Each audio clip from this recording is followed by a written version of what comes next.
ప్రభునందు ప్రేమైన దేవుని బిడ్డారా, ప్రభువైన యేసు నామమున మీకు శుభములు. జీవముగల దేవుని కృపావర్షం మీపై సమృద్ధిగా కురియునుగాక.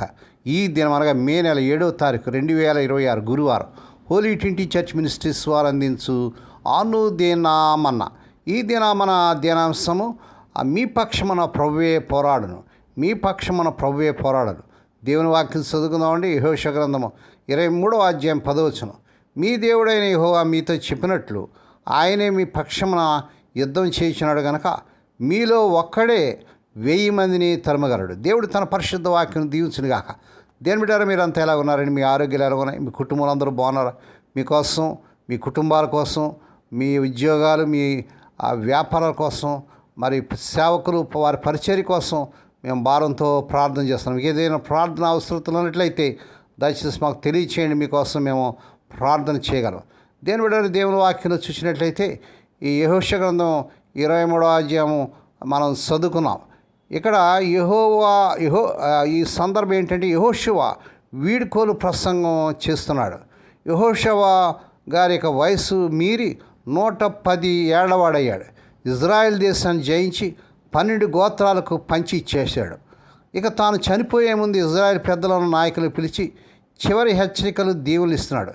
యెహోషువ గ్రంథం 23, 24 అధ్యాయాలు దయచేసి ప్రార్థనాపూర్వకంగా సమయం తీసుకుని ధ్యానించి చదవండి. దేనిమిటారా, ఈ 23వ అధ్యాయం యెహోషువ గ్రంథం మొత్తం మనం చూసినట్టే దీని సారస్యం దేవుడు మీకోసం పోరాడాడు. ఇక మీదట కూడా మీరు ఆయనకు లోబడితే ఆయనే పోరాడతాడు. కానీ ఇతర దేవతల వైపు తిరిగితే నాశనం తప్పదని వారికి ఆయన హెచ్చరించినట్లుగా చూస్తున్నాం. ఈ 10వ వచనంలో మనం చూసినట్లయితే ఈ యొక్క యెహోషువ గ్రంథం 23వ 10వ వచనంలో మొట్టమొదటిగా మీలో ఒక్కడే 1000 మందిని తరమగలడు. ఇది అక్షరాల లెక్క కాదండి. ఒక్కడో అనగా 1000 అనేది హిబ్రూ సామెత అర్థం. మానవ లెక్కలకు అందని విజయం. దేవుని స్తోత్రం.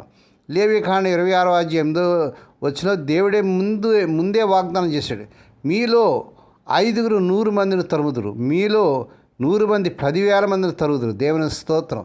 ద్వితీయోపదేశకాండం 32వ అధ్యాయం 30వ వచనంలో కూడా ఒక్కడు 1000 మందిని ఎలా తరుముతాడు, ఇద్దరు 10,000 మందిని ఎలా పారదోలుతారు?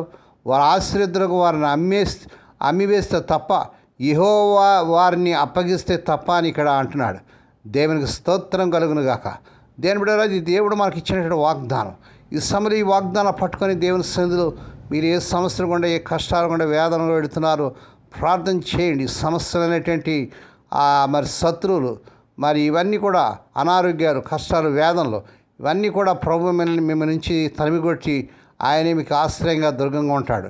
న్యాయాధిపతుల గ్రంథంలో సంసోను ఒక గాడిద దావుడు ఎముకతో 1000 మందిని చంపినట్టుగా న్యాయాధిపతుల గ్రంథం 15వ అధ్యాయం 15వ వచనం చూస్తున్నాం. యోనాతాను అతని ఆయుధాలు మోసేవాడు ఇద్దరే 20 మంది ఫిలిస్తీన్లు హతం చేసినట్లుగా మొదటి సమూయేలు గ్రంథం 14వ అధ్యాయం 6 నుంచి 14వ వచనం చూస్తున్నాం. ఇక్కడ మనం నేర్చుకోవాల్సింది ఏంటంటే బలము సంఖ్యలో ఏమీ లేదండి, దేవుని సహాయం ఉంది. దేవుని స్తోత్రం. హల్లెలూయా. యుద్ధము ప్రభుదేది అండి.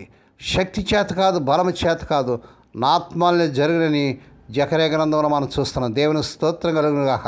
దేని బిడ్డ, మీ పక్షమున ప్రభు యుద్ధం చేస్తాడు, మీకు సహాయం చేస్తాడు, శక్తిహీలు బలాభివృద్ధి కలుగు చేస్తాడు. రెండవదిగా మీ దేవుడని మీ యెహోవా మీతో చెప్పినట్లు దేవుడు వాగ్దానం చేసినాడు. నిర్గమకాండం 23వ అధ్యాయం 27వ వచనంలో నీ ఎదుట భయం పుట్టిస్తాను, నీ శత్రులందరినీ నీ వెనుకకు చూపిస్తాను అంటున్నాడు.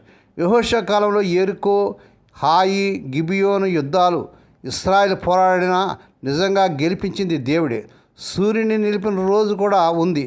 యెహోషువ గ్రంథం 10వ అధ్యాయం 12 నుంచి 14 వచనాలు చూసినట్లయితే ఒక దినమంతా కూడా సూర్యుడు ఆ యొక్క మరి నిలబడిపోయి ఉన్నట్లుగా మనం ఆకాశంలో చూస్తున్నాం.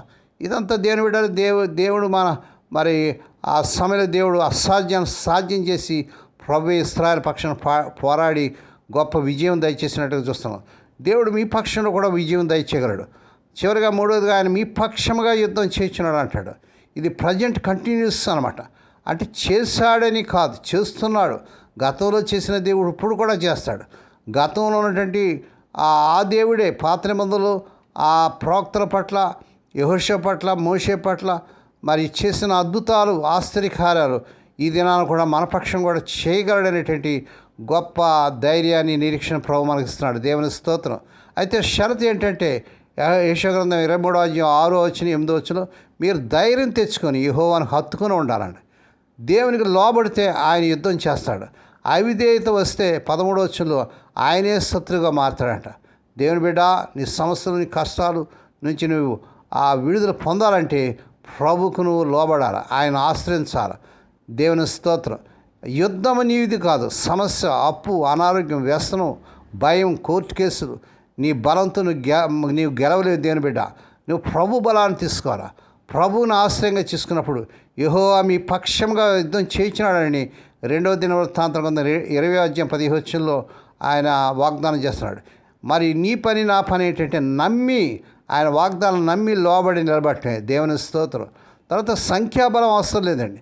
నీకు సపోర్ట్ లేదని, ఒంటరివాడని భయపడకు. దేవుని బిడ్డ, సహోదరుడు, సహోదరి, దేవుడు మీ పక్షమునుంటే ఒక్కడే 1000 మందిని తరమగలడు. గిద్యోను 300 మందితో 130,000 మందిని ఓడించాడు. ఎంత గొప్ప అద్భుతం అండి. దేవుని స్తోత్రం కలుగును గాక. దేవుడి బిడ్డ, నీకు 300 సమస్యలు ఉన్నాయేమో, కష్టాలు ఉన్నాయేమో, వేదనలు ఉన్నాయేమో, వాటన్నిటిలో గొప్ప జయము ప్రియప్రభు మీకు అనుగ్రహిస్తాడు. అయితే ప్రభు పక్షాన్ని ఉన్నప్పుడు, ఆయన ఆశ్రయించినప్పుడు ఈ కార్యం జరిగించగలడు. మరి షరతు మనం చూసినట్లయితే ఈ యెషయా గ్రంథం 23వ అధ్యాయం 11వ వచనం, కాబట్టి మీరు మీ దేవుడైన యెహోవాను ప్రేమించటకు బహు జాగ్రత్త పడుడి. దేవుని యుద్ధం కావాలంటే ఆయనతో సంబంధం కావాలి. లోకంతో మనం రాజీ పడకూడదని మనం చూస్తున్నాం. ఈ యొక్క యెషయా గ్రంథం 23వ అధ్యాయం 12 నుంచి 13 వచనాలు, ఎప్పుడైతే మనం లోకాన్ని, పాపాన్ని, ఆ లోకస్తులను మనం ఆశ్రయించామో దేవుని సహాయం ఆగిపోతుంది. యెహోషువ గారు ఇశ్రాయేలుతో అంటున్నాడు, మీరు గెలిచింది మీ కత్తితో కాదు, దేవుని వల్ల.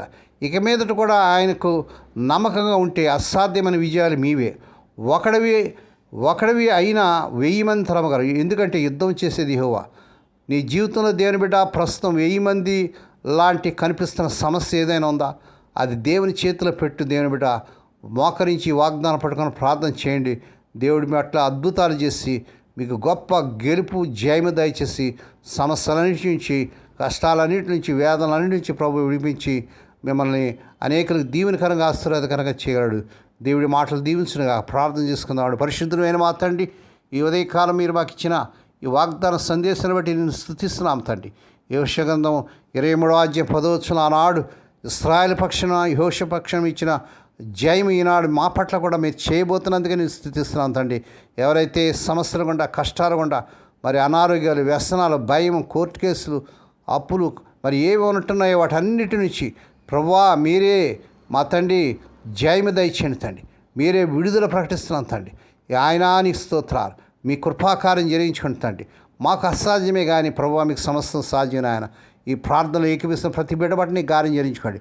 ఈ దినం పుట్టినదినాలు, వాహ దినాలు, ఆయా శుభదినాలు జరుపుకున్న బిడ్డలు కూడా బహుగా దీవించి మరొక సంవత్సరమైన దాకరిటైన బిడ్డకు దరపచేసి వారి పట్ల నూతన కార్యం జరిగించుకోండి. అనారోగ్యాలతో మరి సీరియస్ కండిషన్లో హాస్పిటల్, ఇంటెన్సివ్ కేర్లో ఉంటున్నారు. ఇప్పుడే కలవరి శిలువ రక్త ప్రభావాన్ని శిరస్సు మొదలు పాదములకు స్వస్థత ప్రకటిస్తున్నాను తండ్రి. ఏ కుటుంబంలో అయితే నాయన మరి నా యవన బిడ్డలు ఉన్నత విద్యలు అభ్యసించి ఉద్యోగాలు లేక స్వదేశ విదేశాలు బాధపడుతున్నారు, ఈ నెలలో అద్భుతం జరిగించుకొని వారు అర్హత మించిన ఉద్యోగాలు వచ్చునుగాక. వీసాలు రాని వారికి సాధ్యం చేసి యేసునామమున వీసాలు వచ్చునుగాక. వివాహం కాని యవన బిడ్డలకి ఈ నెలలో అద్భుతం జరిగించుకొని వారు కోరుకునే చక్కని విశ్వాసమైన సంబంధాలు కుదిరి వారి వివాహాలు ఘనంగా జరుగునుగాక. మా దేశాన్ని, మా దేశ ప్రజలు, ప్రపంచ దేశాన్ని రక్షించుకోండి.